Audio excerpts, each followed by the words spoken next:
All right, folks, welcome to another recap of The Last of Us series that comes out on Sundays, HBO Max, 9 p.m. Eastern Standard Time. I'm Solinix, and we're Confident Gamers. So, this will be a recap slash review of Episode 2. We're still trying to fine tune our way of doing our recaps because we're still pretty new to it. But if you missed our recap of Episode 1, we're definitely going to leave a link down in the descriptions below. So, episode 2 is entitled Infected, and it begins what seems to be the origins of the outbreak that takes place in Jakarta, Indonesia, 2003. Now, at a diner, we see some officials enter, and they're clearly looking for somebody. The hostess points to a lady in the back who's eating her food. In the official's car, they apologize for interrupting her lunch, and she accepts the apology and then asks if she has somehow committed a crime, to which they say no. Then she kind of suggests that maybe they have the wrong person, and the officials says her name, which is Ibu Ratna, and she's a professor of mycology, and thanks to Google, mycology is the study of fungi. So they walk hurriedly to a secured and guarded lab, and they ask her to take a look at something under the microscope. She names what she sees, which is Ophiocordyceps, and asked if this slide or why this slide is treated, and they said, well, it's in preparation because it was a sample taken from a human. To which the professor, with a smile on her face, from disbelief, mentions that cordyceps can't survive in humans. She's then taken to a sealed room, and while wearing a protective suit, she approaches a deceased woman that has a bullet wound in her head that's lying on the table. Now she's examining the bite mark on the lady's leg, and she asks if this was a bite mark from a human. The professor then examines the woman's mouth and pulls out some of those tendrils, and they're still moving, and it still looks creepy. Clearly worried by what she saw, she asks, when did this happen? And she's told about 30 hours ago. Then she asks, where? And she's told in a flour and grain factory. Then she's briefed on the woman that she suddenly became violent, bit 3 co-workers, and she was then locked in the bathroom. After that, the police came, and she attacked the police, to which they shot her. The professor then asks about the people who was bitten by the lady, and the official let her know that they were taken for observation, but after a couple of hours, by procedure, they were executed. Now she continues with her questioning and asks about, who bit the woman, to which the official says they don't know. She then asks if there were any missing persons. The official mentioned that there were 14, and this visibly shakens the professor. Seeking advice from the professor about how they might combat this infection or, stop it from spreading, maybe with a vaccine or medicine, the professor just says there's no medicine, there's no vaccine. The official then asks, well, how? The professor says, well, start bombing, bomb it all, everyone in it. She, crying, asks to be taken to be with her family.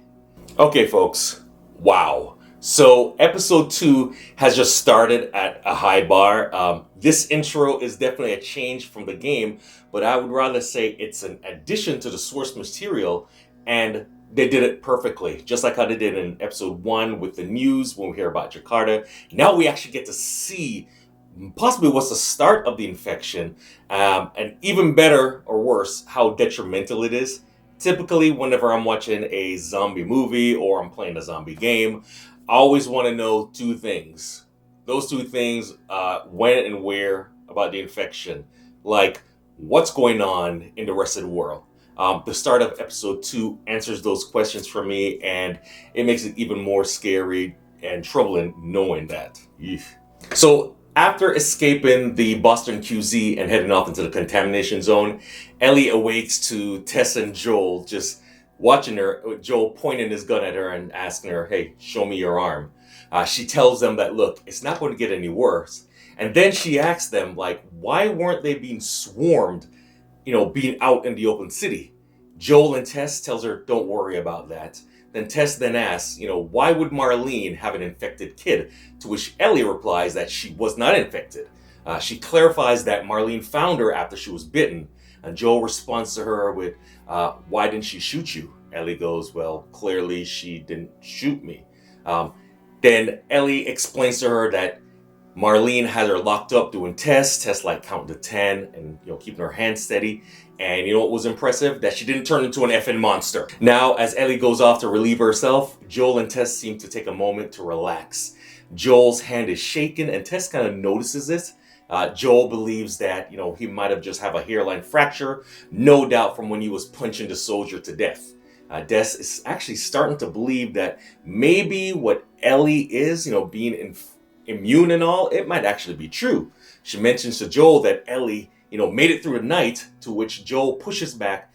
That says that doesn't matter and it's going to happen sooner or later. So Joel wants to be done with this and just wants to sneak Ellie back into the QZ and find a different way to get in their battery. And Tess believes that this is actually their best shot. Besides, if they were to take Ellie back to the QZ, somebody will see her arm and then they'll scan her and then they'll kill her, to which Joel replies, well, it's better them than us. Now, what's great here is what we're seeing is actually Tess more and more curious about the idea that Ellie and the idea of her being immune might actually be true. So Ellie returns to the group and they sit and eat. Tess offers some food to Ellie, but she declines it. Ellie has a chicken sandwich, which she got from Marlene, and Joel and Tess only have what looks to be like beef jerky or something. Now, the look on Tess and Joel's face when they see Ellie and her sandwich, the delicious looking chicken sandwich, is priceless. Tess gets up and really presses Ellie as to, why she is so important to Marlene. Reluctantly, Ellie tells Tess that even though she was told not to tell anyone, she will. She tells them that there's a group of Firefly at a base that's somewhere out west where there's some doctors who are working on a vaccine. And with her being immune, that could be a key to a cure. Now, Joel, very skeptical, just mentions that he's heard all that before, but, it's just not true. And Joel starts to insist that this is all going to go wrong and they need to head back. Now, Tess is at a crossroad between taking Ellie back to the QZ, as Joel wants to do, or finishing the job and getting what they want.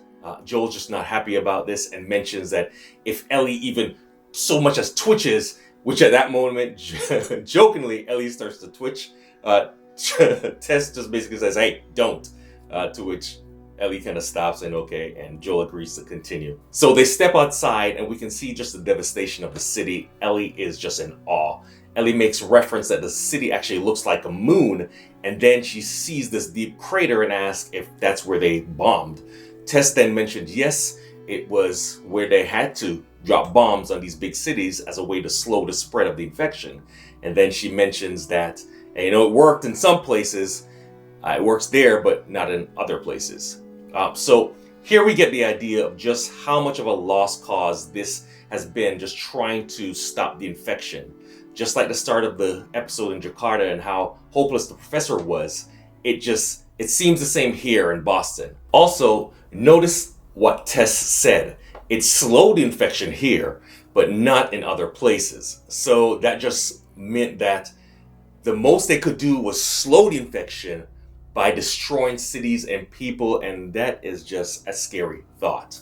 They reach a point where their path is blocked, and now that they need to decide whether they're going to take a long way or a short way. Now the problem is the short way is just extremely dangerous, so they decide to go the long way, but first they need to check it out, and they can do that by heading into a hotel and seen on top. Now while walking, Tess kind of asks Ellie, how was she bit? And Ellie explained that she snuck into a mall, even though it was off limits, to see just what it's like. While there, an infected attacked her. Tess asked if she was there alone, and Ellie, hesitating, tells Tess yes. Tess then asked, how old she was, and she said, she was 14, to which Tess replies, you got some balls on you, sister. And Ellie smiles and says, thanks. So, a couple things. The most obvious thing is, for somebody that has played the DLC for Last of Us, and the fact that Ellie actually wasn't there in the mall by herself is why there was that hesitation. She was there with Riley, which even gives us even more hope that they're going to actually go into that part of it. And also seeing the dynamic now between Tess and Ellie, how it's changing with Tess kind of softening towards Ellie. The smile on Ellie's face as acceptance kind of says it all. So Tess continues to inquire more about Ellie and her life, and Ellie mentions that she's heard that in the open city it's kind of crazy and overrun with infected everywhere. Joel and Tess kind of mention that, those are just stories. And Ellie then goes into describing various types of stages of infected. Joel and Tess just kind of stare at her. Okay, another thing. So when I was watching this, I was just naming the different types of infected. Runners, stalkers, clickers, bloaters, shamblers, and Rat King, which are all scary and terrifying. It's going to be kind of great to see how the series actually show us these things. Now, at that moment, they hear something scream off in the distance. They finally make their way to the hotel, but it's flooded, and Ellie's not too fond of crossing and the seemingly deep water because, well, she can't swim. Well, good, it turns out that the water was just about thigh high, thigh deep. They slowly make their way up the stairwell to a hallway that is now blocked by some collapse. Tess agrees to actually climb over and find a way to open the door.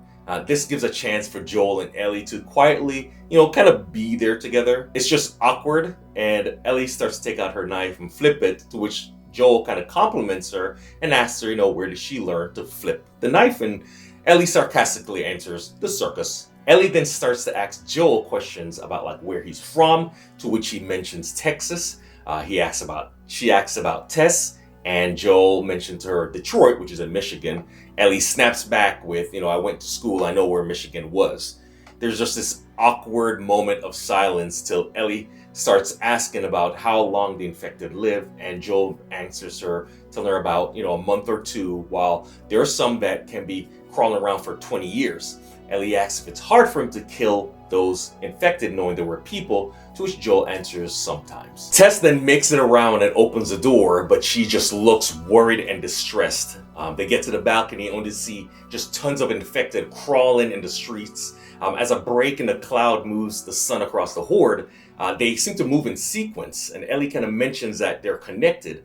Tess then says, more than you know. She then explains that the fungus has long fiber-like wires under the ground that can spread for miles. And if you step on a patch of cordyceps in one place, a dozen or more infected could be awakened and alerted to your location. Tess then mentions that, she's really telling Ellie this information to keep her alive. Okay, so here it is again, another just Tess protecting Ellie. Just the manner in which she shares this information to Ellie is, it's really coming from the heart, especially when she emphasizes that she's sharing this information to keep Ellie alive. So with the long way blocked, they have to go the short way, which means through the museum. Now, the museum is overgrown with signs of fungi, and Joel bends down and checks for some fungi on the ground. He hits it with the butt of his rifle, and the fungus root is dry, and Joel lets them know that, it's bone dry, which means that all the infected should be dead inside. Ellie again asks, hey, I can use a gun because I have a spare hand. And to which Joel kind of replies, congratulations. They slowly enter the museum where they find a dried up infected, which is a good sign. As they move further in, Ellie is startled by a dead body, and it looks like they're recently being killed. The body looks torn up badly. Now Ellie asks, what could have done that? And Tess and Joel have this look of dread on their faces. Tess mentions to Joel that maybe this person actually was attacked outside and died inside the museum. She then whispers that she didn't hear anything. Then when Ellie asks, what do you mean? Tess and Joel motions for her to be quiet. Ellie quietly asks if an infected actually killed this person, but what kind of infected would have done that, because the one that attacked her did not do that damage, to which Joel then orders them that, look, they need to be silent, not quiet, silent, no questions, just do it. So remember in the last recap when I was like, my heart was pounding because I know a moment was coming up and I know something was about to happen? Well, here we go again. So I remember this part in the game and it scared me. It had me so nervous. But I want to see how they did this shot. This is our first meeting of the clicker, and those clickers is vicious. They slowly head up this creaking stairs that are just practically about to collapse when Ellie steps on a hand and it just makes a loud crack and they all freeze. The stairs and the bodies, they're all covered in fungi, and as they head through the Independence Hall, the ceiling collapses, and that's when we hear it. So the group comes face to face with the clicker. Joel signs to Ellie to be quiet because the clicker, they can't see you. And as the clicker shambles around the corner, Ellie sees it and she makes this audible gasp. The clicker uses echolocation to detect its prey, and it hears her, turns around to face the group, and screeches at them, which then triggers Joel to open fire with his rifle. Okay, let's just take a moment to look at this thing. I mean, this is the clicker. The cordyceps have advanced and it's gotten to the head. It starts splitting it open. They're blind. They're very sensitive to sound. Again, they use echolocation. All in all, again, these things are horrifying and terrifying. So as Joel tackles and fights with the clicker, another clicker comes around the corner and Tess fires her gun, which does barely anything to slow it down. She grabs Ellie and runs away to escape it. And as they run around, they see Joel still fighting with the first clicker. Tess trips over something and she and Ellie falls as the clicker continues to chase them. They kind of come around the corner, but they're split up. Ellie crawls under the table. Joel runs and topples over a bus, which momentarily distracts the clicker that's chasing them. Joel then quietly reloads his revolver as the clicker approaches. So then he sees Ellie and he motions her to crawl over here, to which they start to crawl away, but then he steps on a piece of glass, which alerts the clicker that then dives over the table and starts attacking Joel and Ellie. Joel manages to fire some shots off at the clicker to get him off. Then he shoots some shots in his head, which stops the clicker. Then he finishes off the clicker on the ground. The other clicker comes running around the corner when Tess manages to attack it with an axe to the head. This really staggers the clicker, allowing Joel to grab his rifle to finish it off. Ellie shows that she's bitten again, and as they leave out the window, it seems that Tess has hurt her ankle. So Joel attends to Tess as Ellie crosses a wooden plank makeshift bridge structure. Joel brings up the fact that Ellie was bitten again and worries that this being the second bite, how long is it going to take for her to change? Tess seems just frustrated with him and just tells Joel that, look, can we just take the good news? Basically, the fact that they made it out alive and to actually have thought that they might actually win. Joel and Ellie looks out over the city, to which Joel asks if it's everything that she hopes for. And Ellie just responds with, the jury is still out. Tess struggles in pain to go down the ladder, and that's when they start approaching the location. They hide behind cover looking for fireflies that are supposed to be meeting up with them. Joel checks out the truck and sees that around the truck are bullet holes and blood. There's even a body, and there's nobody else. And Ellie then sees a trail of blood that heads inside, and Tess grabs her and pulls her inside. Why is she in such a hurry? Inside, everybody is dead. Tess starts to look for a radio, and Ellie asks if it was Fedra that killed everyone. And Joel, rolling over one of the bodies, says no, it looks like one of them actually got infected that caused them to attack the healthy ones, and in the end, everyone lost. Tess is frantically searching for a map or any information as to where they could have gone. She even asked Ellie if Marlene told her, where they were taking her, to which Ellie replies that she didn't know. All she knew was it was out west. So Tess is still frantically looking around for stuff, and she asks Joel to help her, to which Joel says, no, it's over. And then tell them that, we're heading home. Tess then yells back that that's not her effing home. She then tells Joel that, she's staying here because, hey, her luck had to run out sooner or later. That's when Ellie actually realizes that Tess was bitten and now is infected.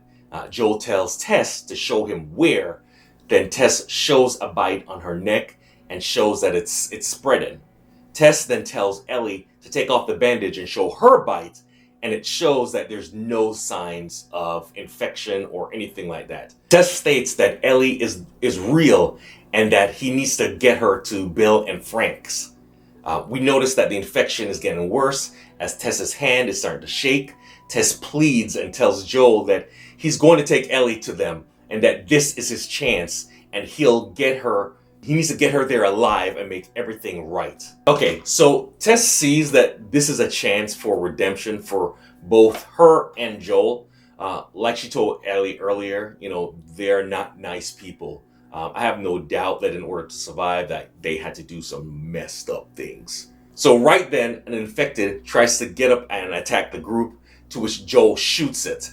When it dies, we can see that the cordyceps going on it, and it's on his hand, and then you see it attached to another hand that starts to move and awaken, and we see just tons of infected get stirred and starts running to where the group is. Joel hears the infected coming, and Tess starts to knock over barrels of gasoline and drop grenades all around it in order to stop them. Tess asks Joel to save who he can, to which Joel grabs Ellie and runs out back. Tess prepares herself as the infected come barging through the door, running right past her, and we see her trying to attempt to light the lighter that's not lighted until an infected stops her and basically gives her the kiss of death and deposits more of those tendrils in her mouth. Right at that moment, Tess is able to light the lighter, drop it, and from the outside, you see just a resulting explosion and fire. That's where you see Joel and Ellie just watching for a moment. Then Joel kind of turns off to leave.